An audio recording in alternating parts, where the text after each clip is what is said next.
This is India, the Northwest Frontier Province, 1905, a country of many religions. Men find many reasons for killing each other: greed, revenge, jealousy, or perhaps because they worship God by different names.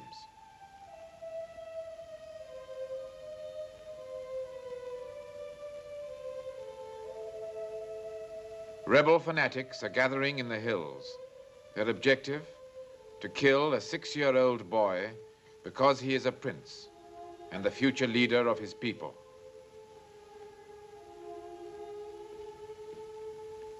His father, the Maharaja, has appealed to us, the British, asking us to take his son to the garrison town of Hazirabad and then to send him from there to safety in Delhi.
Peachy Joe! Peachy Joe! There's another gate along to the left! Peachy! Manning, for heaven's sake, keep that door open! Hut Joe! Hut Joe! Peachy! Peachy! Keep back! I'm frightfully sorry, sir. B Company. They certainly gave it the right name. Have they held the last train? No, sir. They wouldn't have got away if they had. Damn. We'd better report. Still with me? Yes, for better or worse.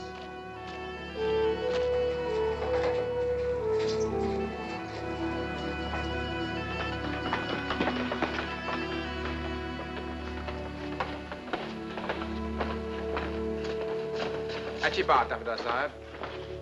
Troop headquarters go to Port Carroll. Yes, sir. He'll be all right. Of course. These people have always been soldiers. Sorry, Mr. Peters, there's no more I can do. Captain Scott. I demand protection and an Excuse immediate me. escort away from this place. I am so glad you managed to get through. We've been greatly worried about you. Mrs. White, this is Mr. Bridie. How do you do? He does all the work around here. His Excellency wanted to see you the moment you arrived. That's all right, Mr. Bridie. I'll report at once. Will you come with me, please, Mrs. White? You don't seem to realize that I am a British citizen. Look, look. We're all British citizens, Mr. Peters, even if we don't all have papers to prove it. I think it's unforgivable that I wasn't warned about this. I was only at Muram, this cable office. Yes, but the lines were cut straight through into the ballroom, please. You'll see Lady Wyndham. Look here, I insist. You must take me to the governor at once. I tell you, Mr. Peters, there's nothing he can do about it. The last train's gone. I'm not blaming you, Scott. I don't suppose having Mrs. Wyatt with you made it any quicker. Oh, she did pretty well, sir. Not my idea of a governess. Her husband was a doctor, fine doctor. Saved the boy's life when he was a baby. The Maharaja never forgot it. We couldn't get him to leave the palace. I didn't expect you would.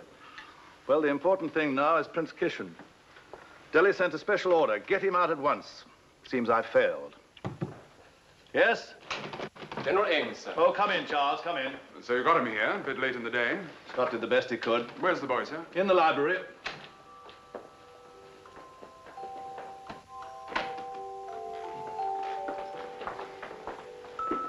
Your Highness, I'm glad to welcome you into my home. Thank you, Your Excellency. He's very tired. Mrs. Wyatt, I met your husband in Bombay. This is General Ames. How do you do? I don't know if they've explained our situation to you. The last train has gone. We held it for His Highness as long as we dared. I promised I'd take him to safety. It was the last thing I promised his father. He'll be quite safe here.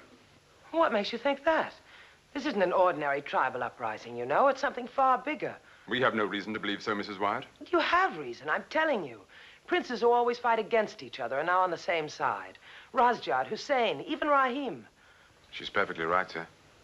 If you'd acted on that message I sent 3 days ago, Prince Kishan would be safe in Delhi by now. I think we are the best judges of such things, Mrs. Wyatt. I disagree. The British never seem to do anything until they've had a cup of tea, by which time it's too late. I'm sorry, but that's the way it seems to an American.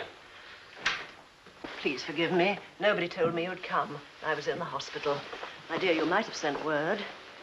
Your Highness. Mrs. Wyatt, isn't it? Naturally, I've heard of you. How do you do?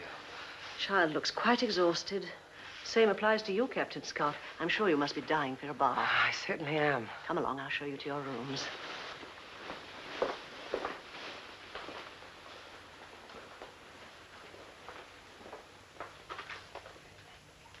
Thank you, Captain Scott. You're a good soldier. You'll have to forgive me for speaking my mind. I happen to believe that's what it's for.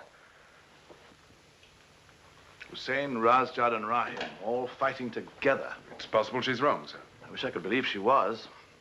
Go on, Scott. Go and get some rest. Thank you, sir.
captured the railway gates, which means that we're virtually in a state of siege. But can we hold out? That's the point. If we get reinforcements, Suppose we don't. then we haven't to hope.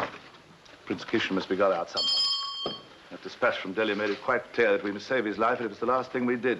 It may well be the last thing we do, sir. Is Captain Scott here yet? He's waiting, sir. Oh, send him in, please. The boy, of course, is only a figurehead. Well, his family have been a figurehead, if that's the way you wish to put it, for generations. In any case, it's our only chance of restoring order in the province. You think he's as important as that? This one small boy? I know he is. He may be only 5 years old, but he's the religious and political leader of hundreds of thousands of Hindus. Come in. These rebels are Muslims. If they had managed to kill him as well as his father, if they still manage to kill him, Charles, the Hindus will have no leader. It'll be civil war on a vast scale, worse than the mutiny. All right, Scott. Thank you, sir. Scott, what are the chances of getting the prince through to Kalapur in safety? I'm sorry, Mrs. Wyatt, but I don't think His Excellency requested your presence. Truly, the subject under discussion affects me more closely than anybody else in this room. Mrs. Wyatt's perfectly right. Well, can you get him to Kalapur? But I thought the last train had gone, sir. The army doesn't always have to rely on railway engines. What about horses? Not a chance, sir. We had to leave ours or we'd never have got through. They've got a sniper on top of every hill. Yeah, but you did get through, though. Yes, sir, but before they closed in. Yes, that's right enough. Well, I'm afraid the prince will have to stay here. You'll be quite safe, though. We're expecting reinforcements at any moment.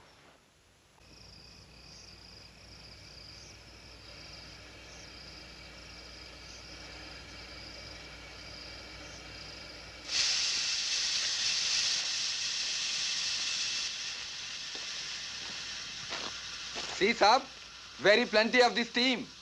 Yes, but is he coming from the right places? That's the point, Gupta. What right places, Saab? All right. Victoria is old, I confess that. But she has experience, Saab. And when she has experience, nothing can go wrong.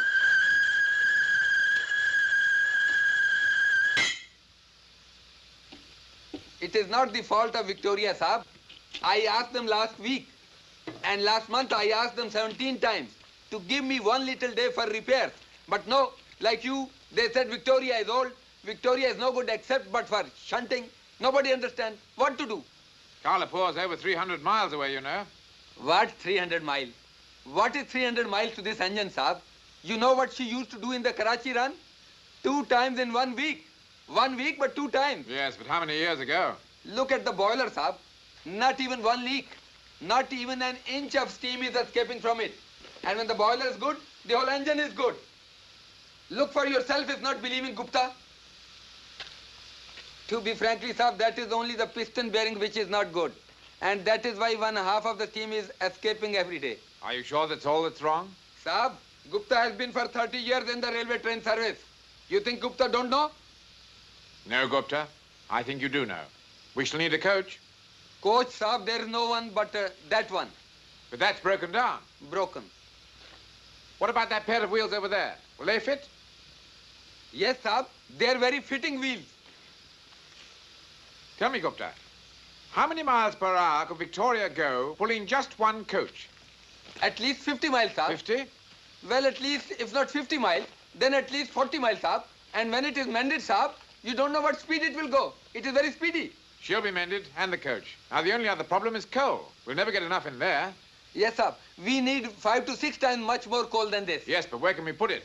Have you got a truck or something? Yes, Saab. We have got a truck in the shed. Good. I'll get the sappers down here right away, and you can tell them what you want. Sab, you will be never sorry for the judgment you are making today. I hope you're right, Gupta. I hope you're right. And get that damn thing fixed at once. Yes, Saab, at once.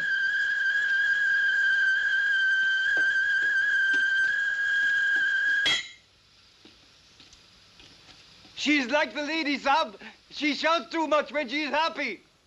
Oh, come on. You must know one way or the other. These rumors must have some foundation. Must they, sir? In my experience, rumor is seldom backed by truth. Surely you can tell us if the prince is here. Of course he's here. That's why they're attacking the town. Gentlemen, when the time comes, you'll be told everything. But why don't you trust us? We could help you, you know. Look here, we know that they burnt the palace to the ground and killed the boy's father. Isn't that I so? assure you, gentlemen, I know simply nothing. I'm not in a position of authority. Sir John wants you upstairs. Oh, thank heavens. Excuse me. No, but look, just... Well, now the governor cannot make a statement yet. Well, just tell us this. Why is the city being attacked? Isn't it because the British patrol rescued the prince and Isn't brought him it here? true that this entire situation hinges on Prince Kishan? His Excellency has never denied that. The This province has been loyal to Prince Kishan's family for hundreds of years. While he's alive, there's absolutely no possibility of a successful rebellion. Well, then he is alive and here in Government House. The is that governor right? will make a full statement tomorrow morning. There's no hurry, gentlemen. It's impossible for you to get your dispatches out of the city. The wires have been cut. Well, in that case, why not tell us the truth? Why all the secrecy? Why not? Mr. Peters, you wish to go to Khalapur? Ah, yes. It is essential that I do. I'm expected in Delhi on Friday. You're in luck. There's a train leaving in just over an hour. I hope you can fire those rifles you're so good at selling. The armament industry is impartial. It always has been. Your customers out there aren't impartial, believe me. Will you all sit down, please? Sir John, there's no need for me to go, is there? Friday. Someone has to be officially responsible for the dispatch box. Yes, I know. Now, I've chosen you. Besides, I know that you look after my wife for me. Well, of course. Good heavens, it's not forever. You'll be back. Well, the whole thing's settled. I'd like you to be in the station yard at 11:15. You'll be in Captain Scott's hands. I leave it to him to explain what's going to happen. I don't intend to be a schoolmaster, but I'd like to try and explain the position to you. The whole point is, the rebels think that the last train has gone. They do not know that we have another engine. Also, the outer gate on the railway is in their hands, and quite obviously shut. I'm afraid I'm not much of an artist. Now, we hold the inner gate up here. And between these two gates was a gradient. Now, Victoria's a wonderful old engine, but she makes an awful lot of noise. Too much, I'm afraid. So although we'll have steam up, we're going to freewheel. We ought to get up quite a speed on this slope, enough to smash through this outer gate before they know what's hit them.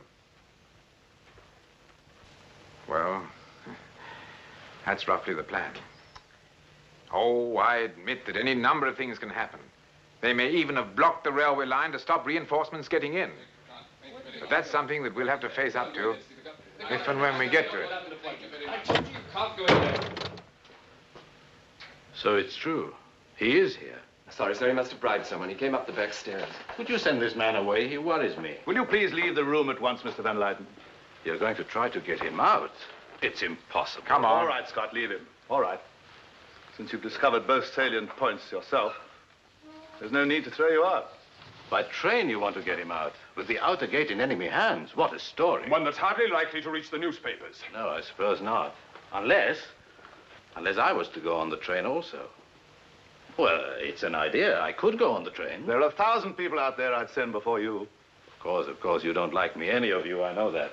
I don't know about you, madam. How do you do, by the way? My name is Peter Van Leyden. So, now you have your story and no chance of getting it to your newspaper, perhaps you'll leave the room. It's terrible to think what would happen to your train if all those thousands of people down there knew about it.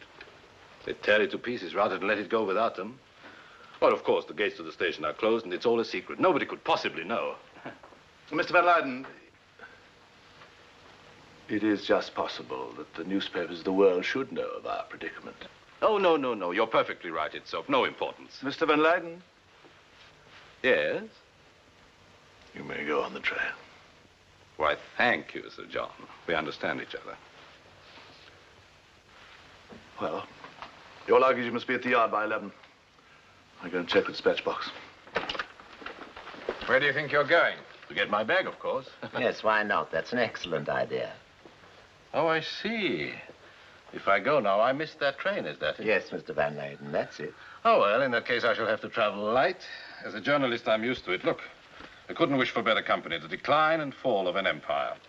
Roman, not British. You haven't given me a chance to speak to you, John. There's nothing really left to discuss, my dear. You should be getting our things ready. They are ready, but I'm not going. This little boy is important, isn't he? Very, very important. And yet you're prepared to take this risk with him. And it is a tremendous risk. We all realize that. We can't hold out here. Isn't that it? We have every hope. Hope? Yes, everybody hopes. But You're going. no, I'm not. I'm staying here with you. Oh, my dear, can't you see? I really have no right to get on that Right. train. Right. Haven't I my rights? Am I governor of a province for nothing? But I can't be so selfish. I'm being selfish, my dear. Don't you understand? For once, I'm being selfish. You're going on the train, and that's that.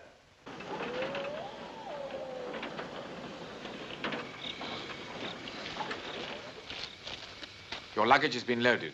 Will you board the train, please? Sab cheez theek hai, Daftar Sahib?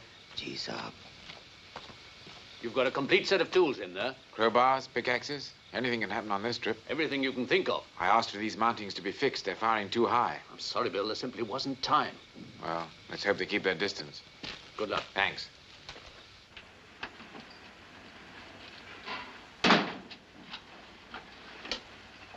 Cheer up, Mr. Bridie. I'm sure those gates aren't as strong as they look. It's not that, it's... Well, I'd rather stay behind. Hyderabad doesn't seem to me a very good place to be right now. It's my home.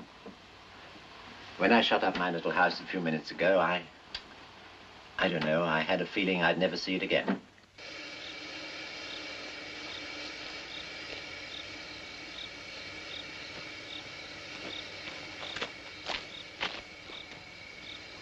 Satisfied? You trying to kill us all? We're trying to save you. The British are incurably optimistic. But you're British, Mr. Peters. My passport's British. You really think we can get through? Would I be trying it if I didn't think so? Of course you would. You've been ordered to try it. Get aboard, quickly. How's the pressure, Gupta? Pressure is not very forcing to go yet, Saab, but it will be very forcing in a soon moment.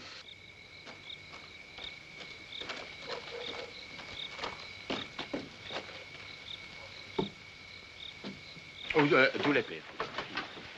We'll be off in a few moments. Will you all lie down on the floor, please? It may be a little uncomfortable, but I can assure you it's absolutely necessary, and it won't be for long. Mr. Bridie, turn that lamp out, please. All being well, the train won't have to stop on this trip. But if it does, don't look out of the windows, don't leave the carriage, but put the shutters up and wait for me to come along and report. Right. How's she now, Gupta? Now it is forcing, Saab, but it will be ready to go only in a very, very soon moment now. Lie down right here. Oh, Mrs. White. Well, there's much more room here. I'm quite happy where I am, thank you. Never mind, Mr. Peters. The Americans are by tradition isolationist. Now it is terribly ready, Saab.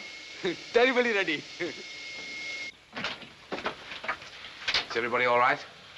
Good. We're off. For better or worse.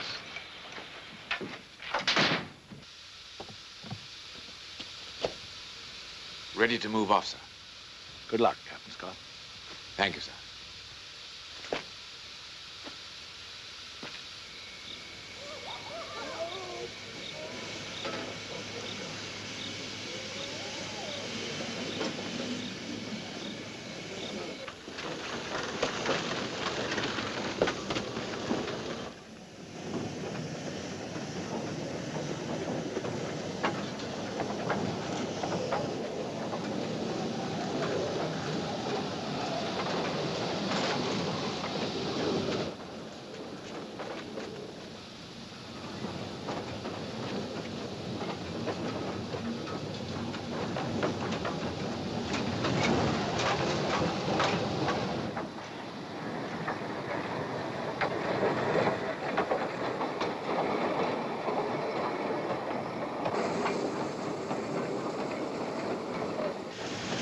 Close the fire door, Gupta.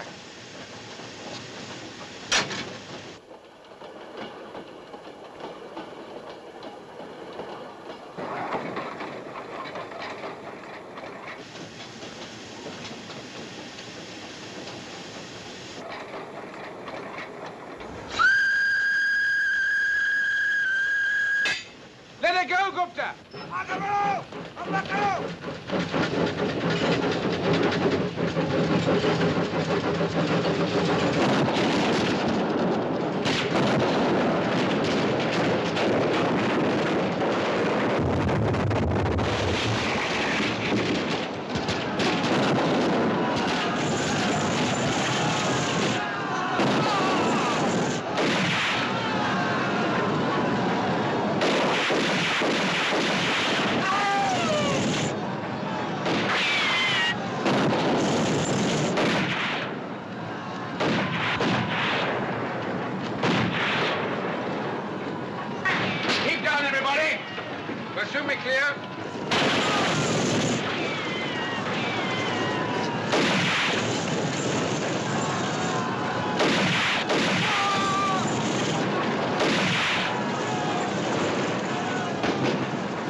Acha Bandukai. Ji, sir. Morning, Mr. Peters. Morning. Yeah. Sorry, it's a Lee Enfield, the rival firm. 10 rounds. I've never used one of these things before in my life. They're for killing people with. Why do fighting men pretend to despise those that make and sell them their tools? A soldier's job, Mr. Peters, is not primarily to kill. No? We have to keep order, prevent your customers from tearing each other to pieces. You really believe that? I wouldn't say it if I didn't. No, I don't believe you would. What I dislike about you chaps is that you sell your stuff without discrimination. To the other side, you mean? You think we should be like God, only on the side of the British. But the Germans and the Japanese and the Hottentots, they all think God's on their side. And so do these rebels. They're only children. Would you give this to a child? They are not children. They're grown men. Uneducated men, I grant you, but fighting for the freedom of their country. You see? Well, you may feel differently about it when you get one of your own bullets in the stomach. If you think I'm ashamed that these are my merchandise, you're wrong. Men make wars, not guns. Before there were guns, men used swords, spears, stones, blocks of wood, anything they could lay their hands on. Oh, go away, I'm sleepy. Yeah. Oh, can't you shoot either? Oh, yes, I can shoot. Newspaper men have to be able to protect themselves sometimes. I'm not surprised if all their reports differ from the truth as much as yours do. Well, you read my reports. I'm honored. Of course I do. But truth, you see, is like God, not always on the side of the British. It pleases you to mock us, Mr. Van Leyden. We're used to that. Half the world mocks us. And half the world is only civilized because we have made it so. Good for you, ma'am. Excellent. Excellent. Already we split into factions. Our little train, trundling across this desert, is like our little world, trundling through space. Mr. Peters here will sell us guns, and we can fight each other. Delighted. Men are really absurd. You stand around arguing, and who does all the work? We do, as usual. Oh, now, wait a minute. This journey's quite dangerous enough as it is. Arizona isn't England, you know. From the time I was 13, my father never let me out of the house without one of these. Could I have one? I don't suppose I could hit anybody, but I could frighten them to death. Here you are, Mr. Bridie. Oh, no, I've never shot anyone in my life, I'm afraid. Well, with a bit of luck, you won't have to. Come to think of it, I once won a cigarette case or something with one of these on Brighton Pier. You did better than me. All I ever won was a bag of sweets. Yeah, 15 rounds. Thank you very much. I should think Gupta and the sergeant are about ready for one of these. Would you mind, Captain? With pleasure.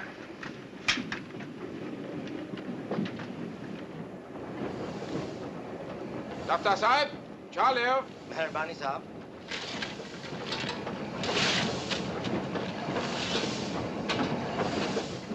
Oh, thanks, Saab. Much thanks. This very nice engine, Saab. Your friends did not admit, huh? Yeah, you may need this. Gun for Gupta? Oh, no, Saab. Gupta only engine driver. Very good engine driver. 30 years on the railway train service. Yes, but it may be a question of this or no more years in the railway service. No, Saab. Gupta Indian. Indian to kill Indian, not very good. Maybe Saab thinks Gupta foolish. No, I don't think you're foolish. If other man has other religion, why should Gupta mind, Sahib? Gupta don't mind. साहब साहब एक train hot हो गया Pull up, Gupta, pull up. No, all they are alive.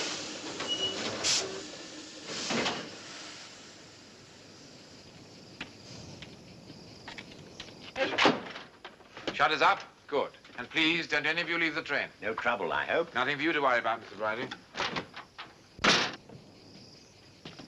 Kumar, Hamare Satao. Dr. Sahib. Gupta, if you hear firing, get back as quickly as possible. Don't wait for us. Yes, Saab. Gupta will do that. But Saab also to look after himself.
I'm glad to see it makes you sick. I thought I told you to stay in that train. I'm a newspaper reporter. It is my duty to look. To look and to report. All right, Van Leyden. Go on, have a look. Have a good look. And see what happens when the British aren't around to keep order. Keep order? You? You divide. You set Muslim against Hindu. You divide in order to rule. That's what you do. The Muslims were fighting the Hindus for hundreds of years before we came to India. And well, you know it. Now go on, get back on that train. All right, I'm going. I've seen enough.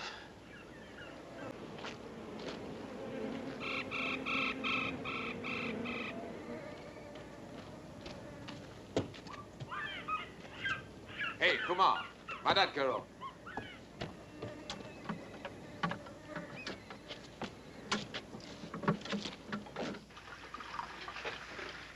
Kishan, do stop playing with Come her. along, Kishan. Have something to eat, my boy. It's dangerous to stay here so long. Thank you. What does Captain Scott think he's doing? He's supposed to be protecting us. What is it? What's holding us up? What's happened? Oh, come along. We can't all go and look. Don't.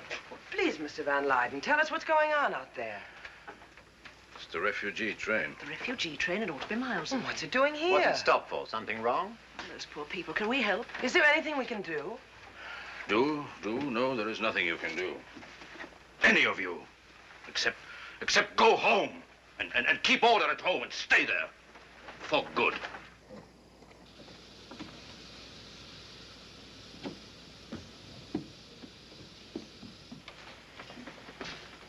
I'm sorry. There's nothing we can do. They're all dead. But there were hundreds of people on that train. How do you know they're all dead? You haven't had time to look. We're moving on. But there may be somebody alive. We cannot go without being sure. Please believe me, Mrs. Wyatt. I've seen all this before. When those devils do a job, they do it properly. Gupta, move off.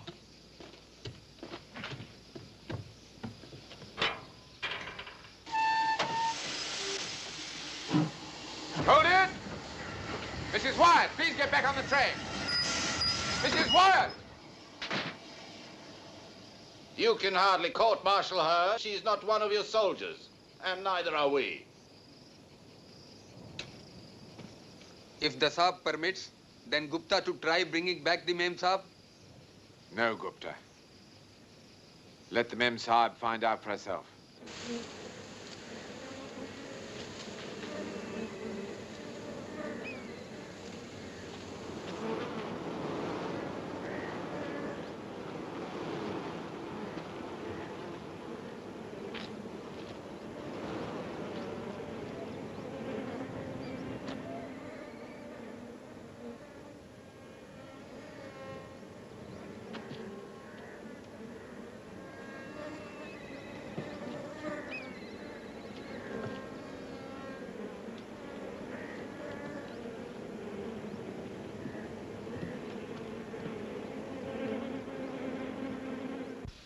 Come on, we'll move up.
Let's get on the train.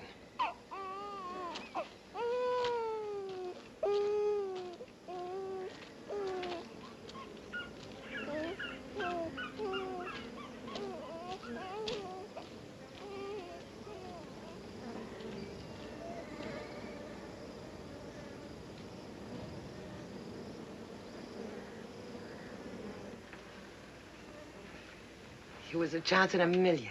He was completely hidden. The mother had covered him with her body. Nobody Please could've- don't make excuses. I was wrong, and that's that. Where's Kishan?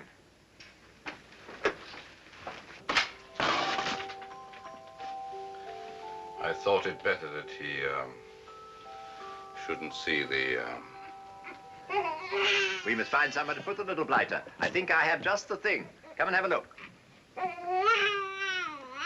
That was a very courageous thing to do, my dear. Funny thing that the fellas always used to pull my leg about this case. There goes Bridie with the baby, they used to say. Looks as if they were right, doesn't it? Now, what do you think of that? A perfect cot for him, eh? Put in some of these to make it soft. Yes. How's that? That's excellent. One life saved and thousands lost. You give him a pillow for luck, Lady Wyndham?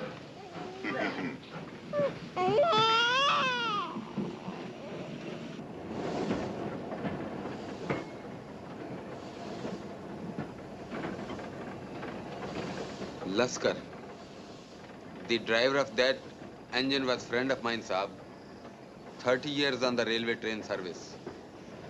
He had 4 small children, Saab. You know, Saab, sometimes I want to get hold of my people, all my people, and beat their heads together to put little sense into them.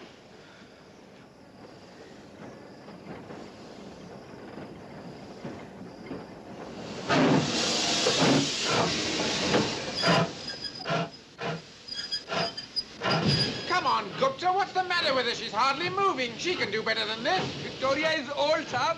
She's totally doing her best. Well, her total best isn't good enough. But there is no more of this team. Then you must find some. Gupta!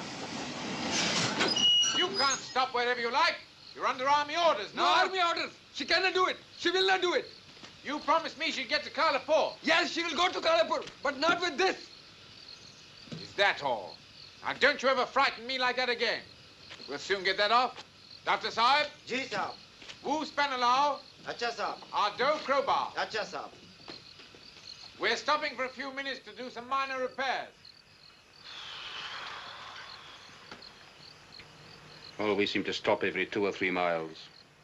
I don't know when Captain Scott proposes to get us to Kalapur. You'll get you there all right, Mr. Peters. That's all you need worry about.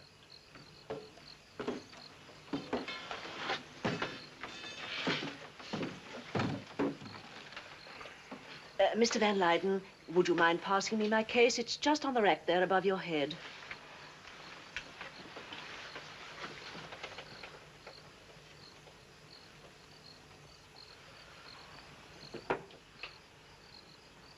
Yes, that's it.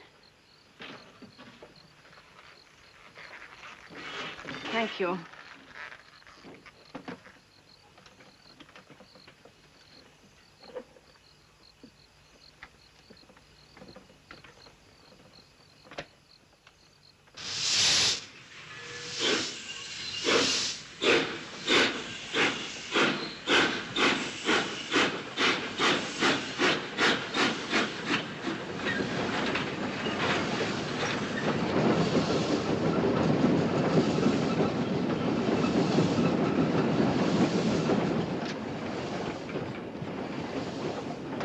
Ah, thank you. I think the boys on the engine could do with a drop, too. I'll bring it. I'm sorry. About the baby? You needn't be. It was a fine thing to do. That's not why I did it. You'd have to go too far back with me to understand. I think I do understand. You were married to a doctor. A very fine one from all accounts. A man who died trying to save people's lives. It's impossible to be married to a man like that without living up to his ideals. I'm right, am I not? You're right, but for all the wrong reasons. I didn't live up to them. I think I hated them. I hated the squalor and the dirt and places we had to go and live. I hated his being a doctor at all. I even left him once and went back to the States. One does learn, though, even if it is a bit late in the day. Does that make sense? Yes, it makes sense. I may be one of the brutal and licentious soldiery, but I'm not a complete blockhead, you know. He would have been as surprised as you were to see me getting on that train. Anyway, how is young India? Oh, fine. How are we going to feed it? Mr. Bridie has a clever idea to do with a leather glove. If we had a leather glove? Well, Lady Wyndham has. She has everything tucked away in that handbag of hers. Smelling salts, playing cards, iodine, bandages, even the latest edition of the London Times. Now, how about that drink for the boys? And I could do with a good cup of tea. Coffee? Or would that bring the Empire crashing down around us? Tea.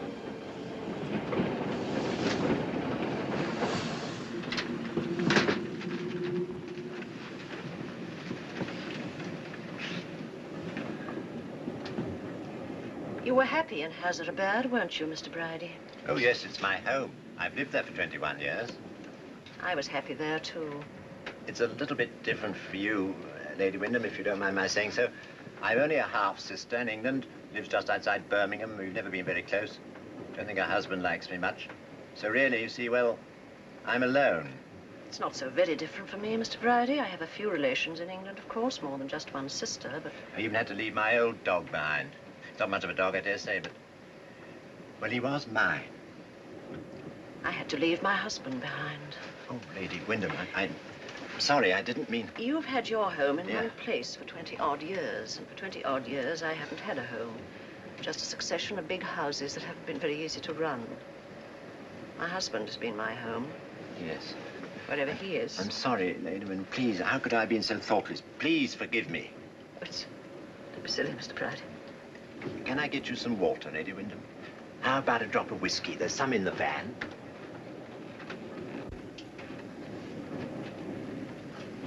Lady Wyndham, what's the matter? There's nothing like a woman in tears to stop a man feeling sorry for himself. Mr. Bridie? He certainly doesn't seem sorry for himself now. Your husband will be all right. I'm sure he will. Here we are, Lady Wyndham. Oh, dear me. That was a near one. Oh, thank you. That's better. It's rather strong. Some more water. Gracious, I'm not complaining. Oh, Mrs. Wyatt, what about you? A little... Oh, no, thank you. I'm supposed to be fixing tea. Leave it to me. Now, you see, he's quite happy now that he's doing something for somebody else. You've been married, my dear. You should know that much about men. Maybe a doctor's wife doesn't see enough of her husband to find out. He was one of his patients, you know. So thin and wasted like a starved little frog. Look at him now.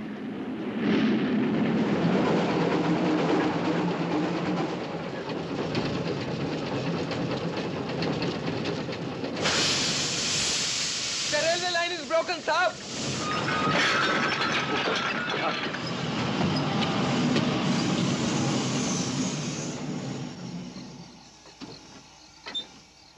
Reverse, quick! Back in the tunnel. Yes, sir.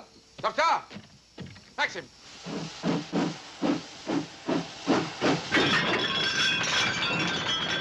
There. I beg your pardon. I've blown up the line. Shutters up, please. Of course, it may be nothing to do with us at all.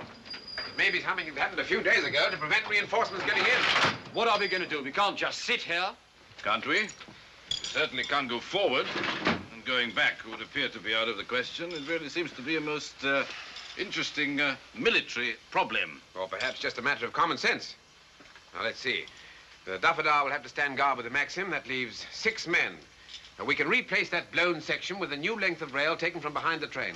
But don't be silly. It's impossible. No, it's not. It's been done before. Thank you, Mr. Bridie. Now, this is what we're going to do.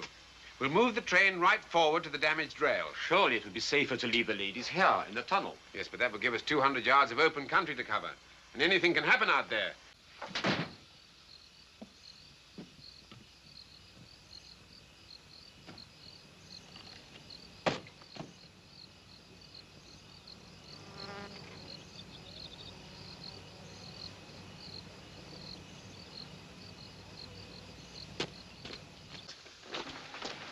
Come on, come on. Good for you, Mr. Bridie. Armament merchants first. Come on, come on.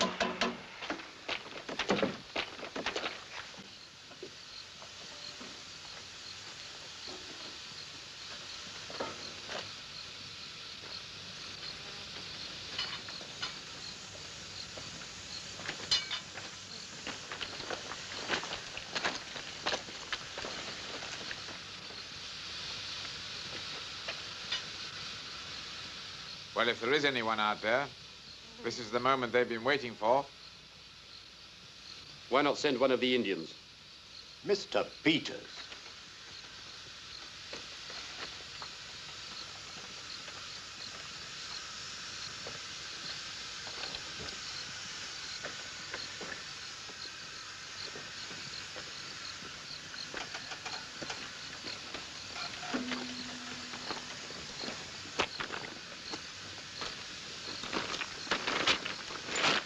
You that place, Sahib. Oh, where are you going, Sahib? This one yours. This one yours, Sahib. Oh, no, no. No, that way, Sahib. This way. Huh.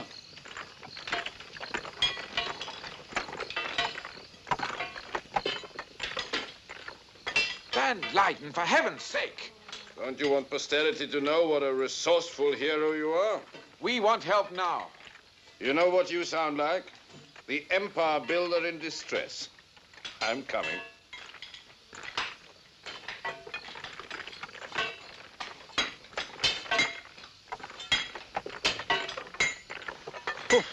I really find it quite pleasant to be out of the train, Captain Scott. Huh. You wait till you start lugging rails about.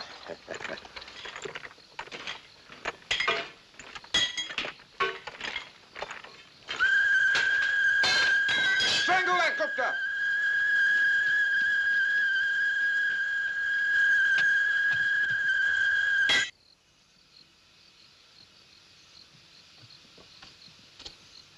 I thought Victoria was on our side. Quick as you can, gentlemen.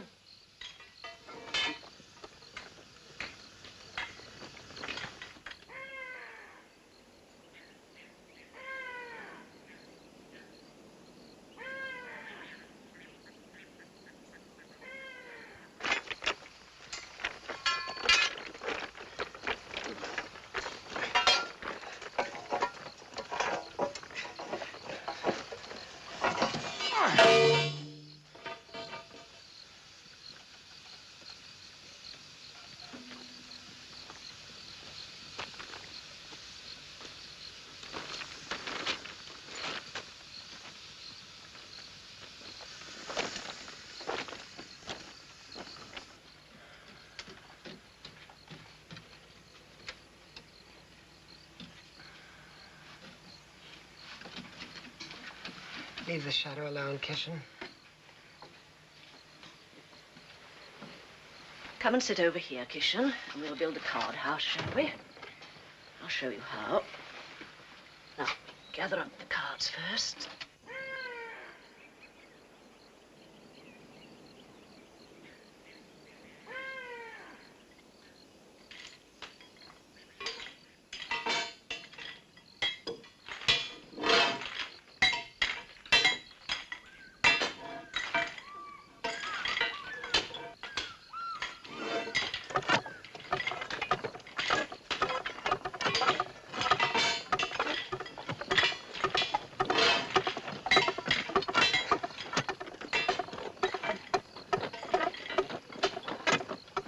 Now we'll start on the second floor, shall we?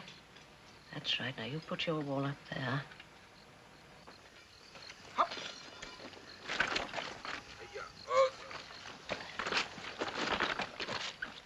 then, shall we put one roof there? Now yours. Ah. This is now a most intriguing situation, Captain Scott. No rail in front and no rail behind. What happens if you are attacked? Trust you to think of that one. Now, we've got 2 floors. Now, we'll try and get another, shall we? Oh, dear, we shall have to start that one again, won't we?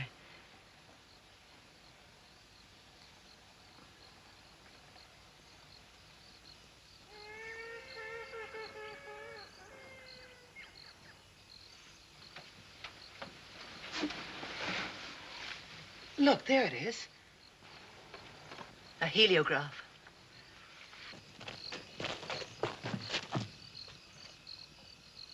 What does that light mean? It means they've found us. Ought we to open fire? It's a waste of time at this range. We'll have to work fast. Come on.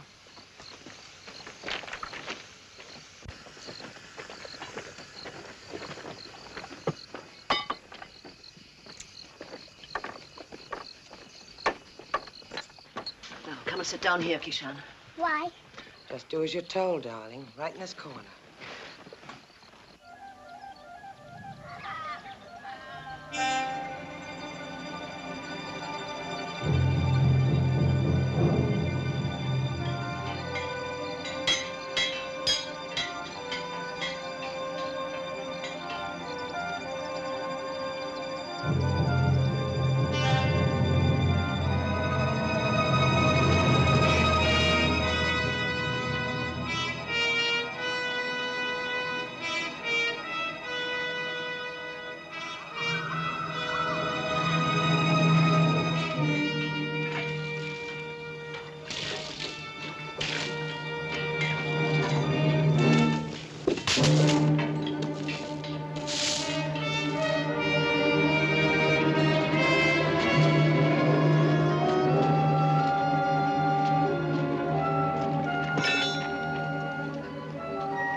Right, Mr. Bridie.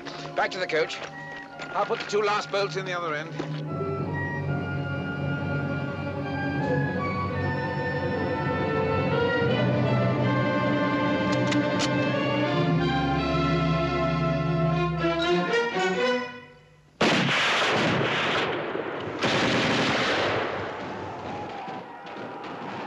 Back in the carriage, quickly.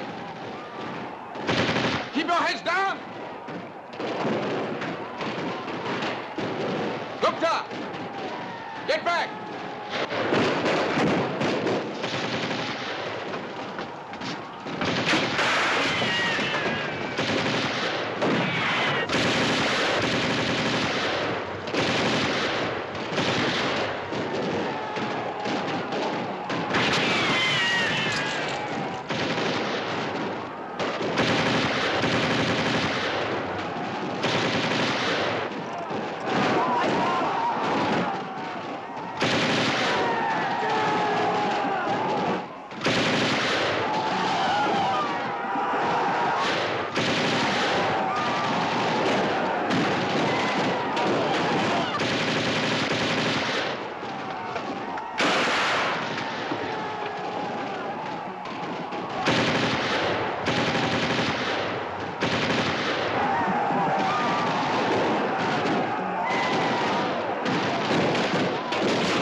Father God, don't be careless to save your Indian son.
What's the matter, old fella? You been hit? Yes, sir. But he was careful to hit me only at the foot of the leg. And a little bit in the arm also, sir. That is all. Oh, we soon fix you up. Another couple of miles, we'll be down on the plain. We can relax a bit, I hope. Yes, sir. And Gupta will have to teach you to drive Victoria, sir. Can you keep your eyes open a few moments? I want to see how they are on the coach. Yes, sir. You did well.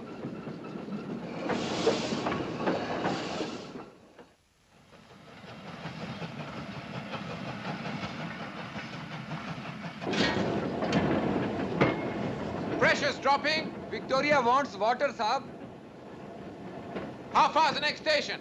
Jamshara, 20 miles distant. Will she make it? Oh, yes, sir. She will make it. But slowly, slowly. How's that? That's very all right. Saab is engine driver now. This time tomorrow, we'll have you in hospital, Gupta. Oh, no, sir. Gupta does not like to live in hospitals. Why not? Those nurses there, sir, they are not women. Ooh, you'd be surprised. She's going too quick, sir. The compression is losing. Good. Victoria talks to me. I understand her language. Well, it's just as well, because I can't understand a word she says. No, this is ridiculous. It would be quicker to walk. There's nothing to stop you walking, Mr. Peters. I don't know why the British buy these things. Our models are twice as good. Twice as good? Oh, I see. You mean it can kill twice as many people? Exactly. And twice as fast. It's an ingenious piece of mechanism. But this thing... Won't fire again? No, not a hope.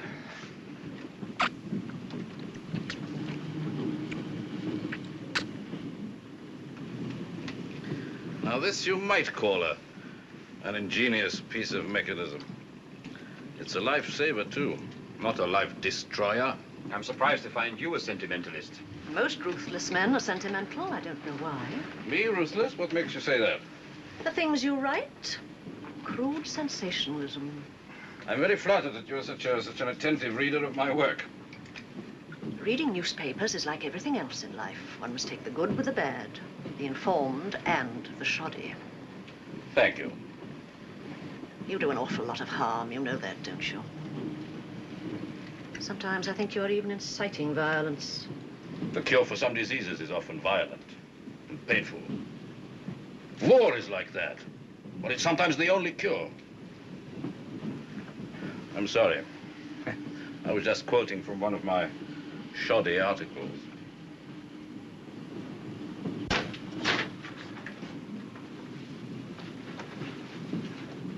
Is the engine driver still sitting out there in the sun? Yes. That wound will dry up superficially, and then heaven knows what would happen in this climate. When can I drive the engine? Later. Tomorrow, perhaps. Will you ask Captain Scott? No, you ask him yourself. No, you. He likes you. Does he now? Perhaps you had better take this out to him. It might help to keep the sun off a little. I'll take it.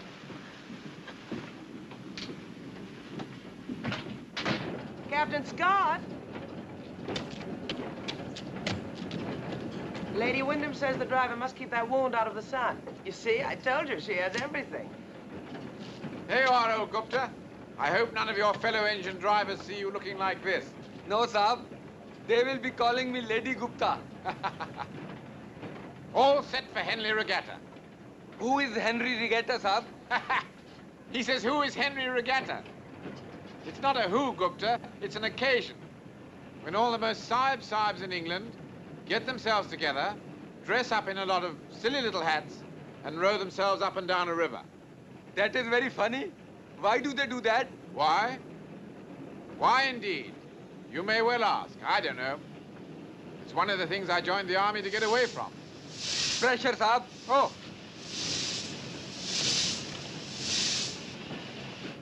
There's an attractive little song that goes with it. Ta-da-da-da-da-da-da.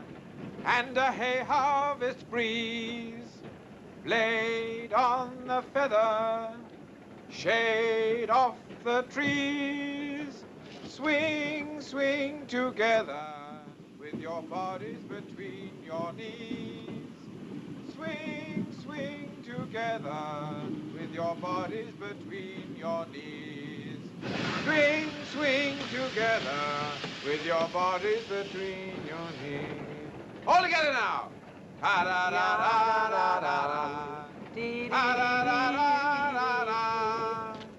Laid on the feather, shade off the trees, and the swing, swing. Oh, mind your business, Saab. Harrow may be clever, rugby may make for round, but we won't go forever. Steady from throat to bone, and nothing in life shall ever. The train that is round and round, and nothing in life shall ever. The train that is round and round.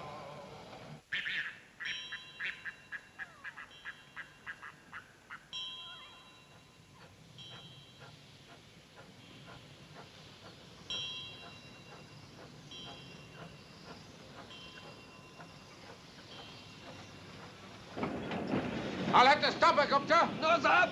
If you stop her now, she will never start again. Then we'll take a chance. We'll give them a short burst with the Maxim as we go through. If there's anyone there, they'll know we mean business. Dr. Saab, Commodore, keep down everybody in the coach. Kumar, Maxim, Kassar, Salo.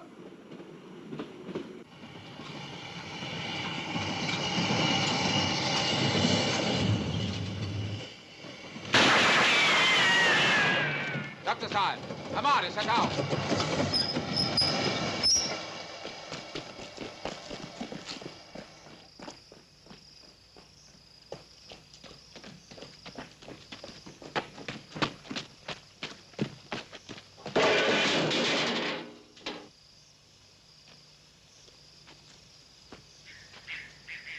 They've certainly made a shambles of this place.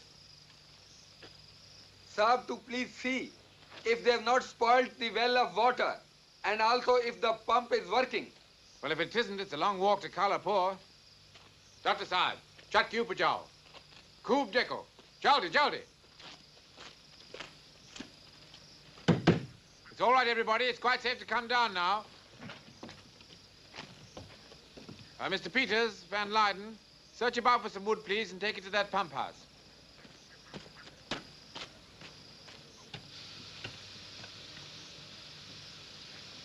I'm going to try and light that boiler. Careful, Saab. Careful. Uh-huh.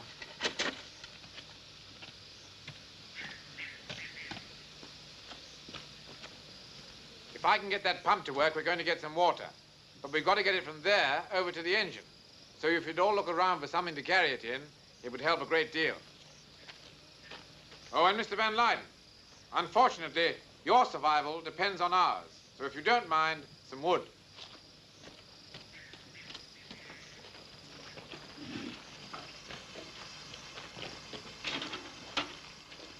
How are you, Gupta? I am not very well, Mem Saab. But I will be very well in a very soon moment now. You really should be in the coach where we can make you more comfortable. Oh, no, Mem Saab. Gupta must stay with his engine till Scott Saab becomes engine driver. And that will also be in a very soon moment. Don't go far, Kishan. Stay near the train. Mem Saab, you have first time come to Gupta's engine. You must not go back empty-handed. Gupta must give you something. Indian custom.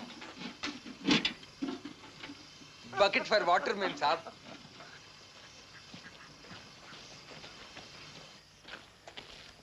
Thank you. Put it down there. If this works, we'll probably get some water. And if it doesn't? And we'll stay here until they kill us. It would be preferable then that it works.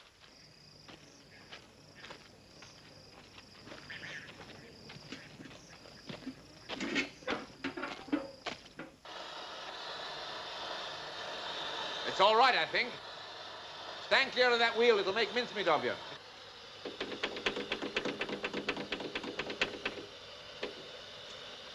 Come on, old girl.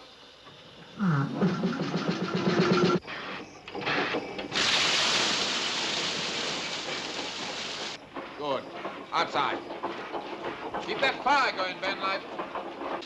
Gupta, where does the old girl like to take her drink? She drinks upon the roof, Saab. Right.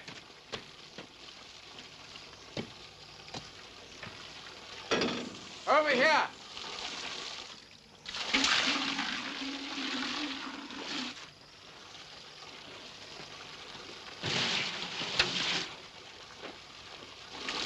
Kishan, you're all wet. Go over there and take your shoes off and play.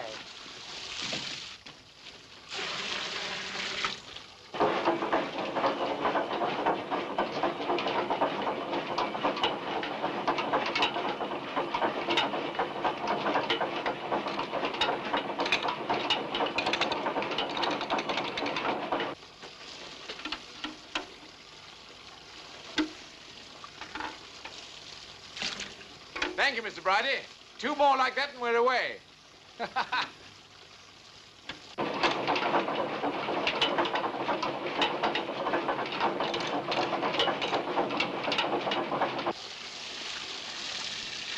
Oh, you look surprised. Well, I am, to see you working so hard. Everybody can if they have to. Does that mean the armament business is hard work? Good heavens, no. People are always fighting each other. We are the only salesmen who are actually pursued by our customers. I have had to work hard, though, at other jobs. Oh, what other jobs, Mr. Peters? Oh, for many years I devoted myself to the business of marrying a rich woman. No, truly, it's very, very difficult. Did you succeed? With my charm? Of course I did. But you know, it's a funny thing. A man can keep a woman, but a woman can't keep a man. Poor Vera, I ended up by despising her. Myself, too, come to that. But it wasn't a good job anyway. Too much hard work.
Stand away from that. What the devil do you think you're doing? You ought to have more sense. Don't fuss. I was looking after him. Come on, back on the train. You two. Ichio!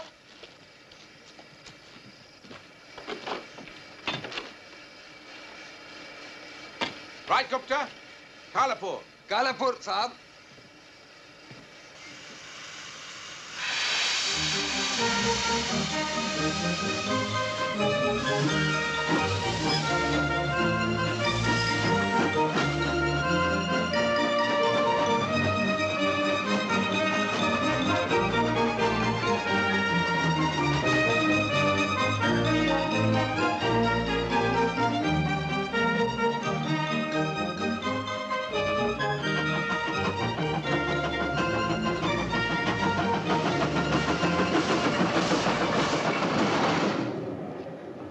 Would you like a drink of water, Gupta? No water, Mirza. No water. Try to sleep. I understand. I will like hospitals after now.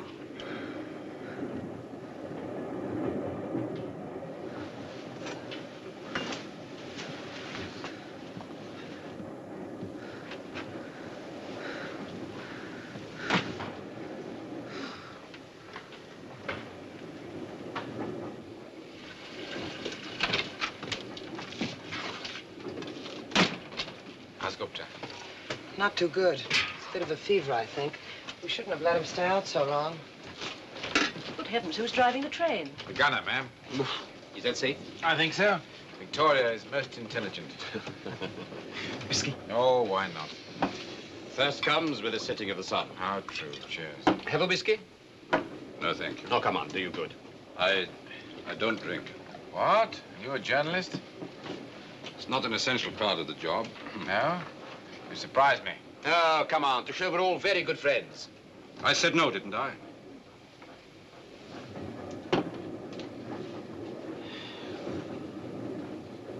Mr. Van Leyden, are you a Muslim by any chance? Why should you say that? Because you won't touch alcohol, and because this morning you were most unwilling to give Lady Wyndham her case. Her pigskin case. Yes, I am a Muslim, it so happens.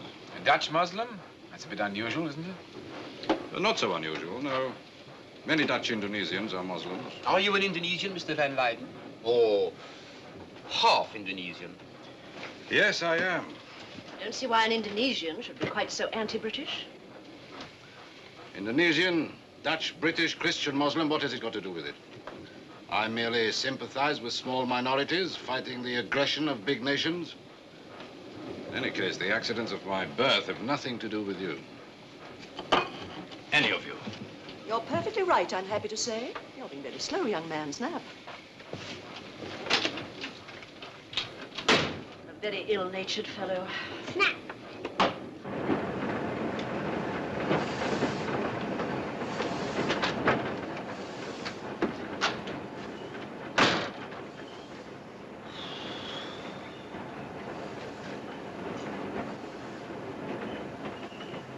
Cigar?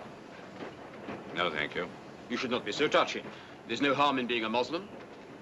One would think there was from your attitude. Not all Muslims are in sympathy with the rebels. Thank you very much.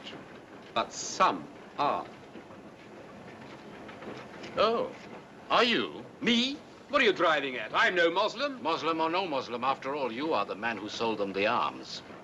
In my opinion, people in glass houses should mind their own bloody business. And I mean bloody. How dare you? You should not be so touchy. I think I'll change my mind. I'll have that cigar after all.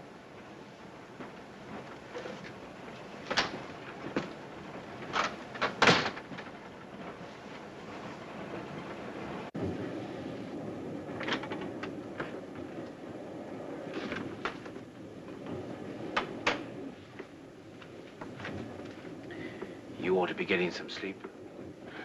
Pass me over those scissors, will you?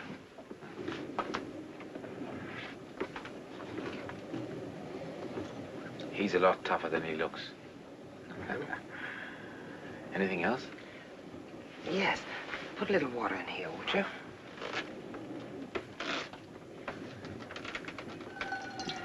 You're the first American woman I've met. Are they all like you? Why? How do I seem? Well, should we say a little bit more independent than most? Oh, is that the tactful English way of saying you think I'm pig-headed? Let me ask you something. Why did you join the army? Is that such an odd thing to do? It's a crazy thing to do. Come on, tell me why. Well, let me see now. When I was 8 years of age, my dear old grandfather gave me a box of tin soldiers. You've been playing soldiers ever since. If you like to put it like that, yes. Don't you ever feel it's rather a waste? Well, after all, we were all put on Earth with minds of our own. Why hand yours over to somebody else? Why can't a soldier have a mind of his own, too? Well, can he? He spends his life taking orders from other people, whether he agrees with them or not, like a machine. We're not machines. We're human beings like everybody else. Soldier can never be that, not in the fullest sense. Human beings have responsibilities. But don't you call this trainload a responsibility? Oh, not yours. The governor ordered you to get us to Kalapur. If you fail, the responsibility's his. Well, thank you for that. Thank you very much indeed for that most comforting thought. It's not that I'm not grateful to you for saving me. I am. I told you that.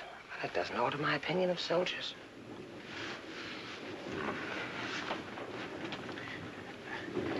Are you one of these emancipated women we're having so much trouble with at home?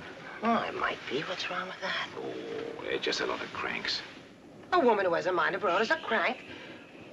But I think men who spend their lives obeying orders are cranks. Look, you just can't go around doing what you like in life. My job is to obey orders. Like an animal in blinkers. I do so agree with you, Mrs. Wyatt. Have you been there? I'd like to punch you on the end of your interfering nose. No, actually, I was going through for a smoke. Never mind. The front observation platform is now vacant. Thank you. Mr. Van Lanen, how about a cup of tea before we turn in? Thank you. You know, I think Mr. Peters was wrong to say the things he said to you just now. Mr. Peters is perfectly entitled to think and say what he likes. It's of no importance to me. I didn't mind. You looked as if you did. You still do. Do I? Is there any sugar? Oh, how silly of me. Of course. Back to the footplate. Good night, Van Lyden. Good night. Good night, Mr. Bridie. Good night, Captain Scott. Don't stay out there too long. Must get some sleep. Good night, ma'am. Try and get some rest. Got enough? Oh. You know, I've got a lot of friends back home in Hyderabad who are of mixed blood. Don't be shy, Mr. Bridie. They are half-breeds. So am I. There's nothing to be ashamed of. No, that's just what I tell them. They're charming people. I do hope they're all right. They're charming to you because you are charming to them. No, that's nothing to do with it. They're my friends. I told you, they're my friends. Half-breeds in this country, Mr. Bridie, are hungry for friends. They spend most of their time worrying about what they are and what they are not. I think it's degrading. I'm not ashamed to be what I am. I think I'm all right. I have a certain amount of power, you know. I don't think power has anything to do with it, Mr. Van Lanen. Oh, yes, it has. It is vital. If people know that you can hit back, they're careful how they treat you. You mustn't be angry with her. She's one of the old school. I'm not angry. In fact, I rather admire her. She's proud, tough, ruthless, unashamedly patriotic, a real pain in the neck.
His Highness, I'm sorry. I cannot rise to bow to His Highness. When did you learn to drive the engine? I was same old as Your Highness. My father taught me. He was also engine driver like your father is king. Don't you want a bigger engine now? Oh, no, His Highness. I am in the habit of Victoria now. Bigger engines only bring troublesomeness. When people become unsatisfactory with small engines, they want bigger engines. But one morning, there are no bigger engines than the very big ones, and people again becomes unsatisfactory. So why not have small engines and be satisfactory? Gupta, your English is hopeless. Yes, His Highness. But I am doing practice with Scott Saab now. His English is very hopeful. Come along, Kishan.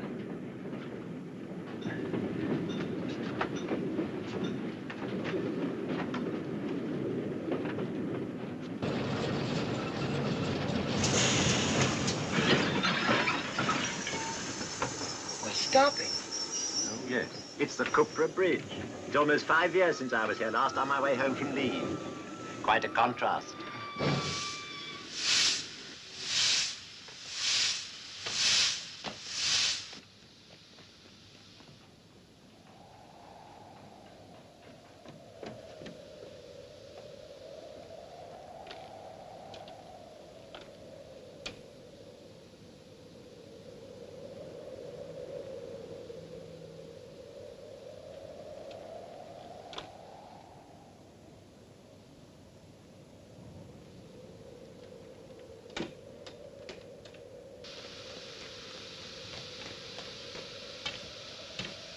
Doctor! This time it's the bridge. They've blown it up. Or a section of it anyway. I have to ask you to get down and walk for a bit. Walk? But if they've blown it up, what are we going to walk on? Well, luckily, these chaps aren't too clever with explosives. And the force has all gone down instead of up. We're still left with a couple of rails. They're a bit bent, but they're still there. The trouble is, there's nothing supporting them. We're going to walk along a rail with nothing to hold on to? Well, it's only 2 or 3 yards. It won't be easy, and it won't be pleasant. But I think you can do it. But, Captain Scott, isn't there a chance that this might be another ambush? Chance, ma'am, yes, but I don't think so. I don't think this was designed for us. I think it happened 2 or 3 days ago. All right, you say we can walk across. Well, what happens then? Yes, if the supports have gone, it won't take the weight of a train, will it? I think they were trying to stop the heavier traffic, ammunition trains, refugee trains, and things like that. I think there's enough left to bear the weight of old Victoria. Anyway, it's a risk we'll have to take. There's no alternative. And if it is an ambush? Well, I'll send the 2 soldiers on ahead with the Maxim gun, and they can give us covering fire if necessary. Come down on the bridge as soon as you're ready.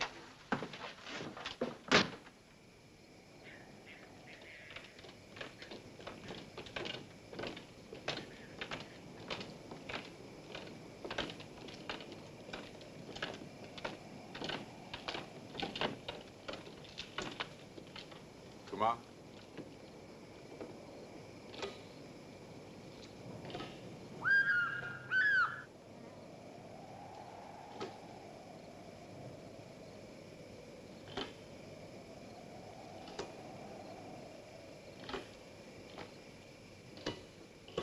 Doctor.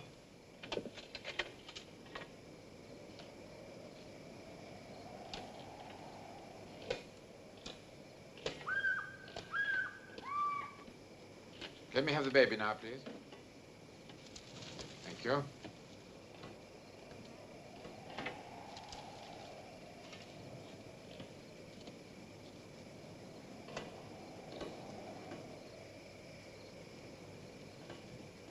Well, that, of course, is the army. I don't expect you'll find it as easy as all that. Now, any volunteers? Good for you, Mr. Peters. Now, don't look down.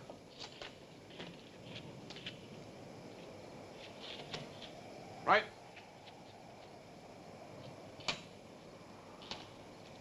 Good. Ma'am? Step up on the rail. Don't look down.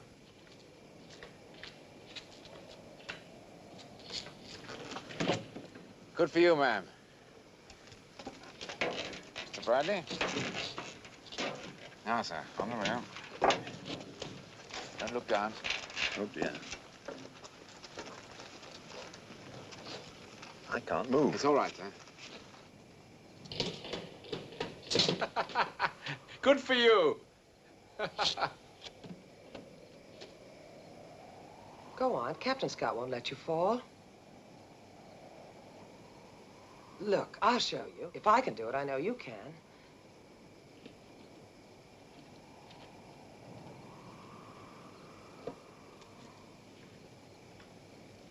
Don't look down.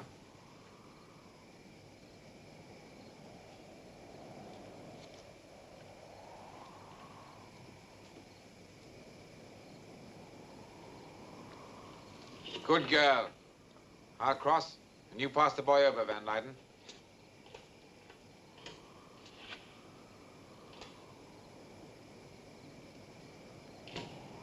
Thanks. Right, let's have him.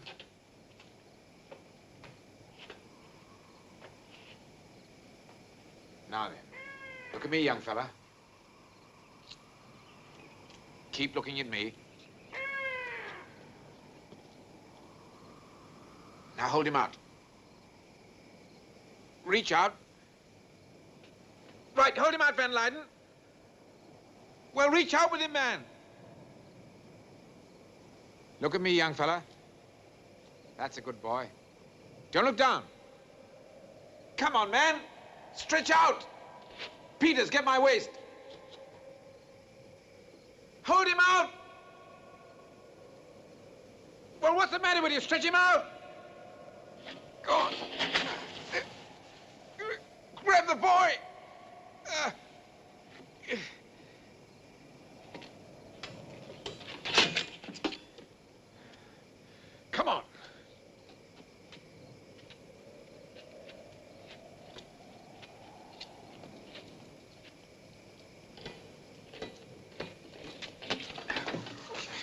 What the devil do you think you're doing? Please. Please, nothing. You deliberately held that boy short. What was that? You nearly dropped him. And you have the audacity to blame me? That's how you wanted it to look. Don't be childish. And what went on in that pump house with that ruddy great flywheel? Pump house? Pump house? What is he talking about?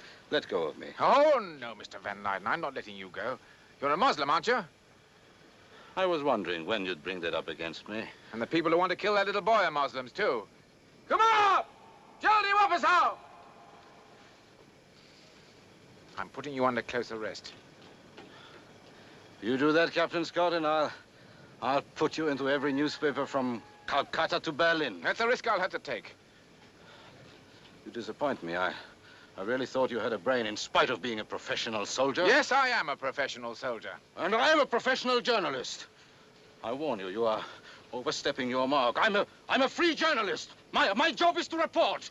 And my job is to get that boy to Karlapur in safety. Man's a maniac. The sun has gone to his head. Oh, madam, don't you hold that boy round the neck, or he'll say you're trying to strangle him. Come on. Usad me, Pakro. All right, Captain Scott. You seem to be determined to get yourself into the headlines. But you'll regret this.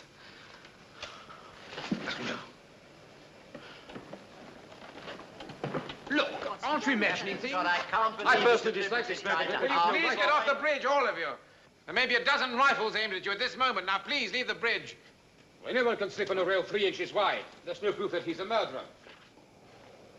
Surely you didn't have to arrest him. We're all together in the coach. We could have watched it. For heaven's sake. Look, I could be wrong, very wrong. But we can't take a chance with this boy's life. Now, please, leave the bridge. Oh, please take him off the bridge. Will it take the weight? Are you sure? Of course I'm sure. It's a hobby of mine, driving trains over blown-up bridges. Well, stop behaving like an overgrown schoolboy. Well, how do you want me to behave? Do you want me to tell you there isn't a hope in hell? I've got to do this job, remember? This time it's my responsibility. I don't know whether it's a human problem or a military one. You can work that out. Peters. Your best chance is to take it fast. Nonsense. The vibration will break up the structure. Look at it. I disagree. There's less dynamic weight on any one girl. Well, who's doing this? You or me?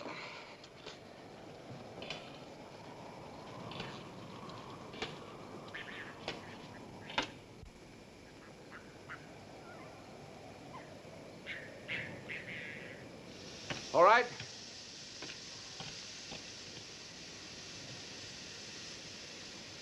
Well, here we go.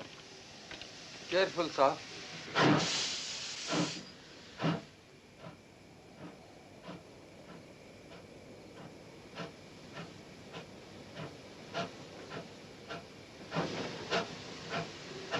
Stand by, Gupta. This is it.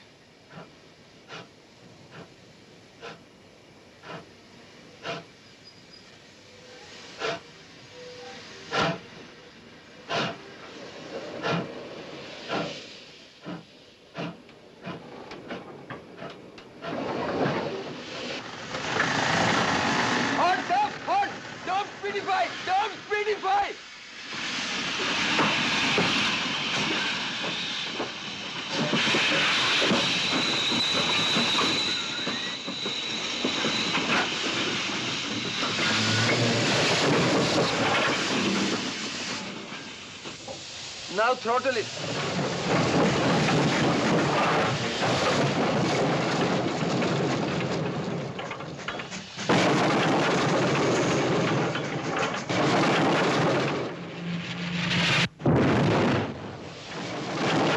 Very slowly, slowly. Yes. Very little bit more.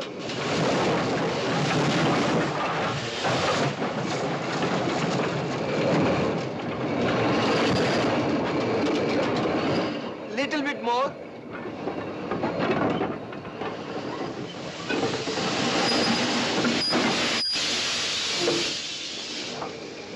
Yes. Very slowly, sir.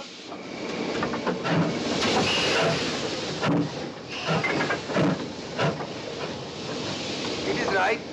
Right. Don't worry, Gupta. She'll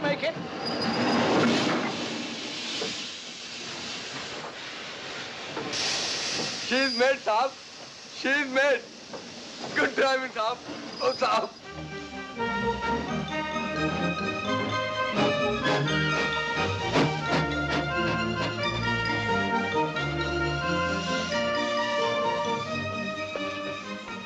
I'm sorry about this, Mr. Van Leyden. I feel sure there'll be a satisfactory explanation.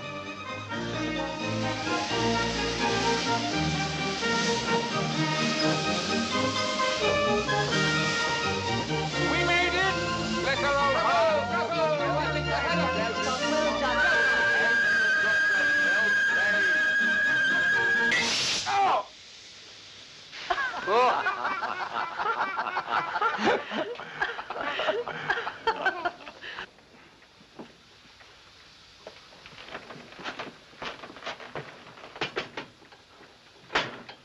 Bertio.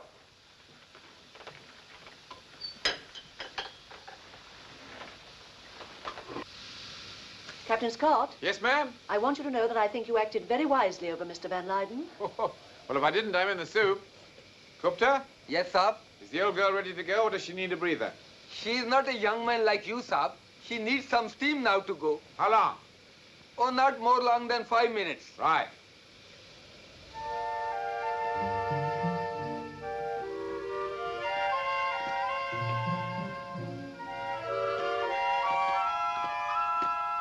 Hello. Isn't this carrying the celebrated dislike of soldiers a little too far? What do you mean? Well, looking so bloomin' miserable just because I didn't end up as mincemeat down in the valley.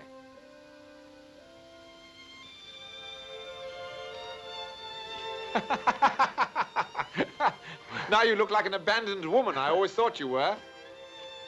Oh, well, I hope there aren't any more bridges. You know, you really had me scared. Well, I can promise you I was scared myself. Oh, dear me, it does seem a pity. I mean, I know Mr. Van Leyden's a difficult man and we've had our differences, but after all we've been through, it would have been nice to have finished the journey together.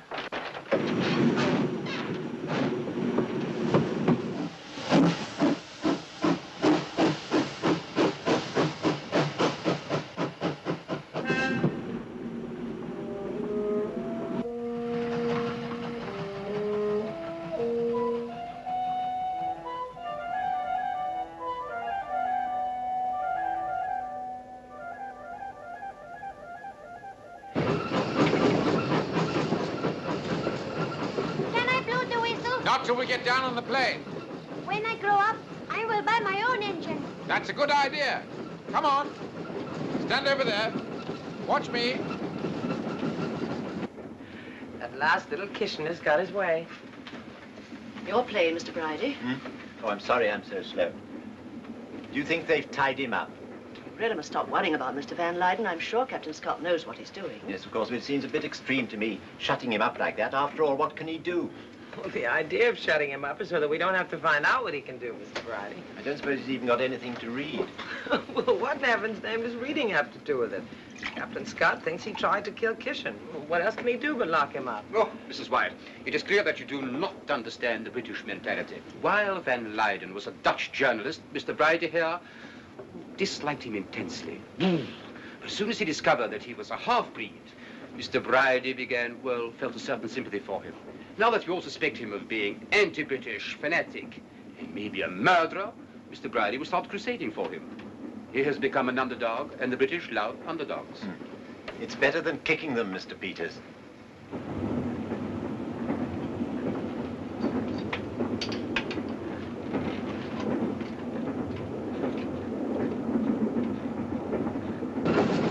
That tells us how much steam is in the boiler. Boom, boom, boom.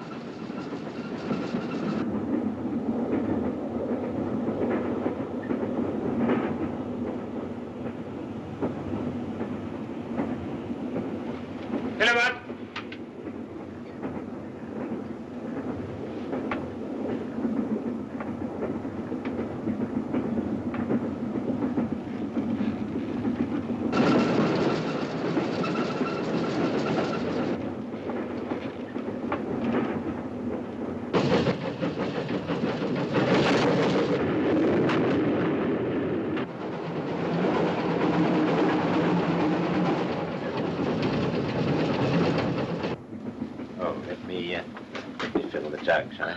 Thank you.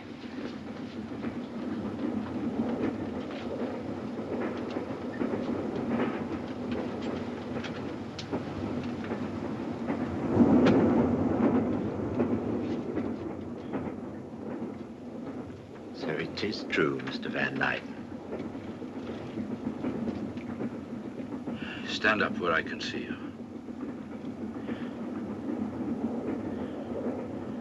All of you.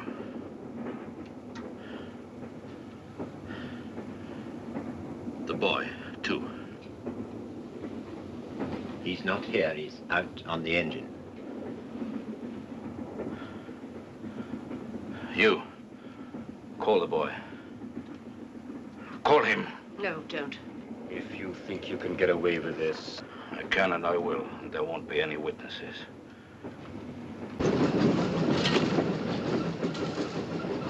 May I drive the train? Presently. When? When I say so. Here, have a go. He was sent right from the beginning to do this. You find it strange? The man's mad. Not madder than you are. Like you, ladies and gentlemen, I believe in my country. You are Dutch. I'm Indian. My mother was Dutch. I'm just one of those half-breeds you despise so much. What does killing us prove? That you're not a half-breed? It proves that I'm a true Muslim. That I care enough to fight, maybe to die for my faith. For a country that will be all Muslim.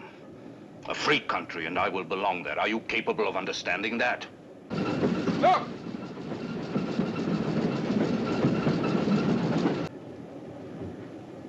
Mrs. Wyatt, that lamp, turn it up.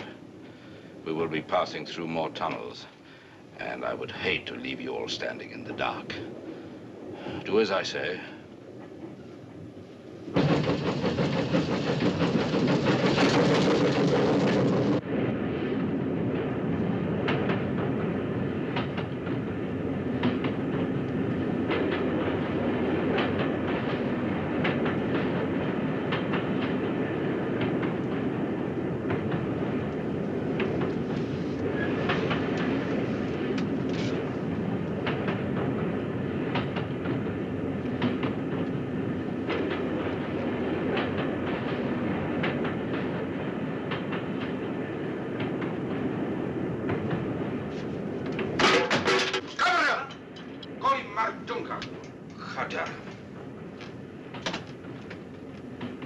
अगर मासूम बच्चों का खून करना ही देश सेवा है, तो मैं गद्दारी अच्छा हूं। Gupta, why didn't you go?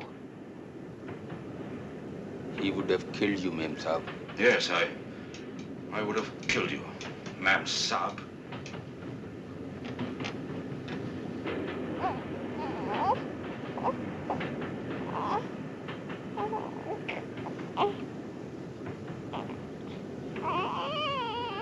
Don't! I've had enough tricks.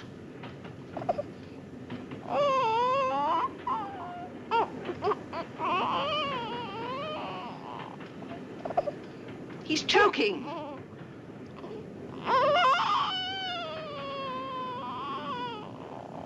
See to it.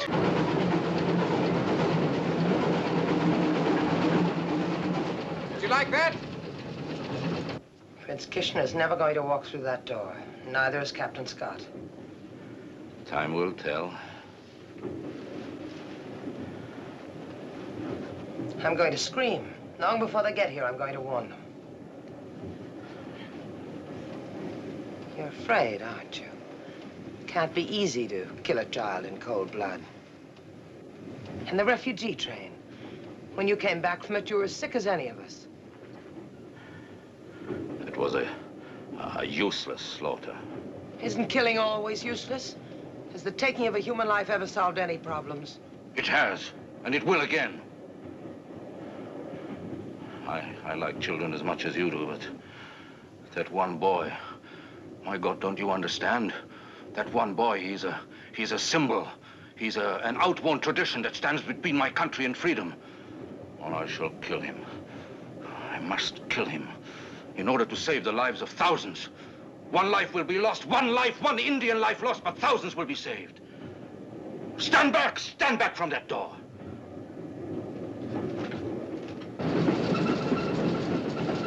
Tea time, young fella. Can I come back later and drive the engine? Of course, I promised you, didn't I? Ticklish? Any box? Doctor? Tum train chalao. Team pressure kabadari sideko.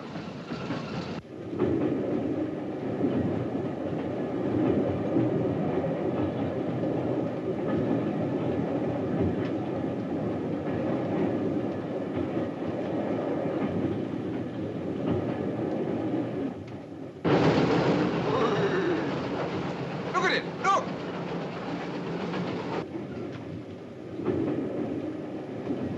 Not a sound from any of you. Hey. How can you drink tea with dirty hands?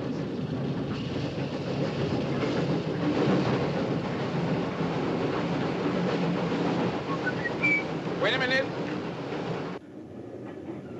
And not a move from any of you.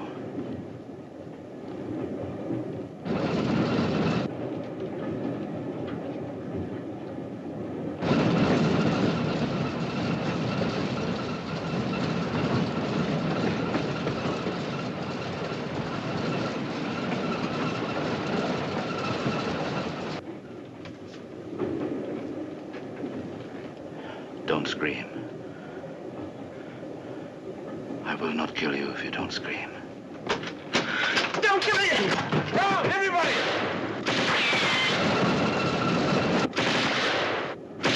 Doctor! Tell the doctor not to stop. It's a trap. It's no good, Van Lyden. You can't depress that gun anymore.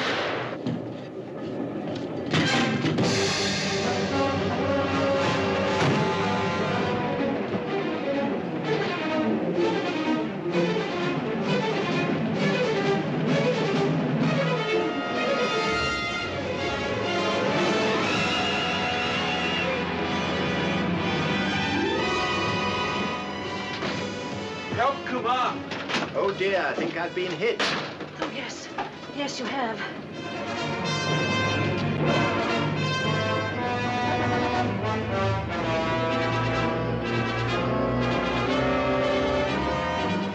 Now, we'll soon have this cleaned up for you. Good heavens, they're not on the roof.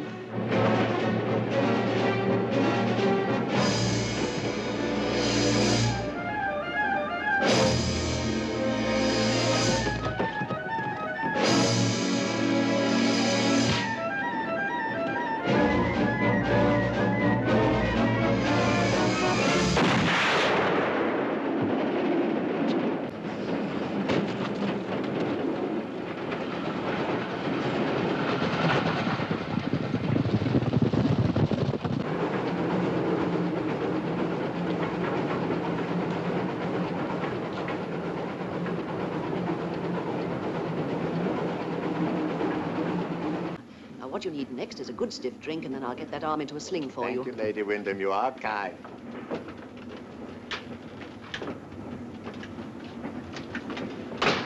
Where's Mr. Van Lyden? He got off. He got off? Oh, dear. You know, I couldn't help liking Mr. Van Lyden, even though he did try to drill us all full of holes. There you are. Drink that and make you feel better. Thank you, Lady Wyndham. Well, now I suppose all our troubles are over.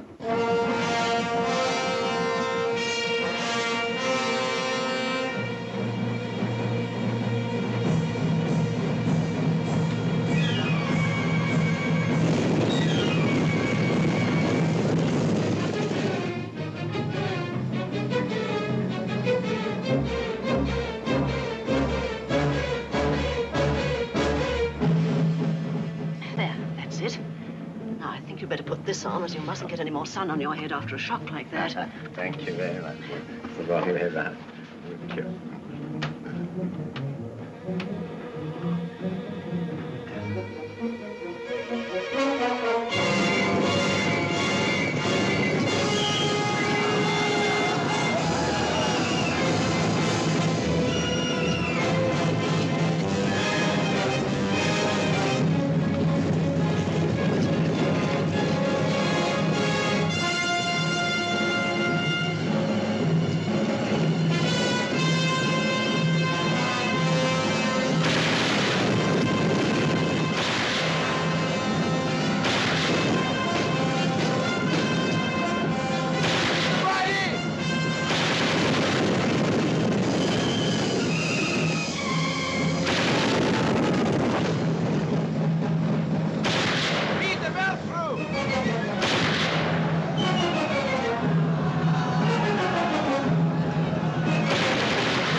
Oh, that's a bit of luck. This is the Bindar Tunnel. They'll never catch us now. It's 2 miles long and twists all the way. Come along, Captain Scott. Come along. Captain Scott. Well, that's a funny thing.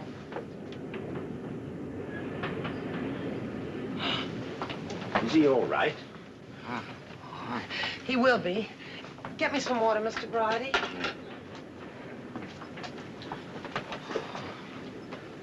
I don't think he can have been hit. Oh, it looks like just this wound. That's just about the luckiest thing that ever happened to anybody. Oh! Keep still, keep still. Oh, I tell you, this is a mug's game.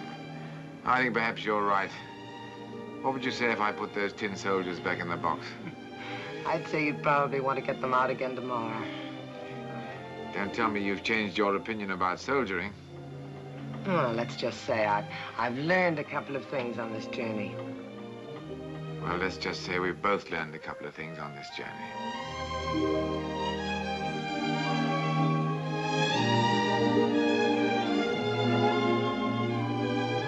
Yeah, I see. What did I tell you? It's the uniform. They all fall in the end. Oh!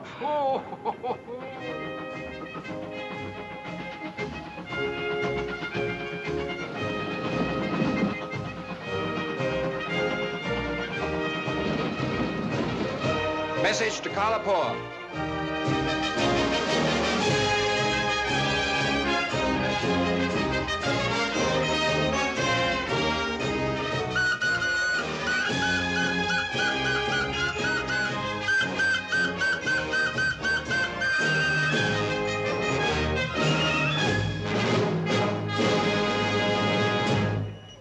Hey there!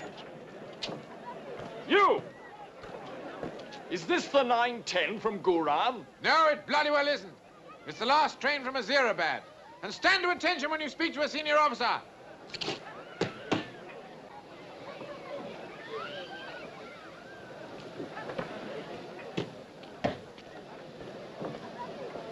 Then John's all right. He's really all right? Yes, Sir John's quite all right. The rebels never broke into the fort. Reinforcements got through, sir? Yes, last night. The attack broke up as soon as they knew you'd got the boy away. We'll meet again, Captain Scott. I shall be staying at Government House, and I know the Viceroy will be interested to hear of your part in this journey. Thank you, ma'am. And don't forget Mr. Bridie. He's got a kick like a mule. That saved a lot of us. Well, Gupta? See, Saab, they said Victoria too old. No good except but for shunting. Let them speak now. She showed them. She certainly did. Shabash, Kumar. Shabash, Tafta Sahib. Mr. Peters, we're a bit worried you wouldn't get to the Delhi conference. The government are very interested in this new field gun your people are putting on the market.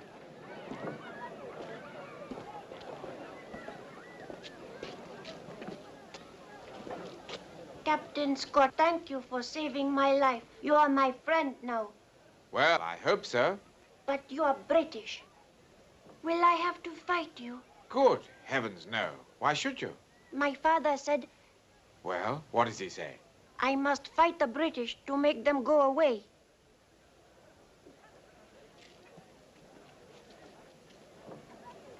I wish I could have driven the engine.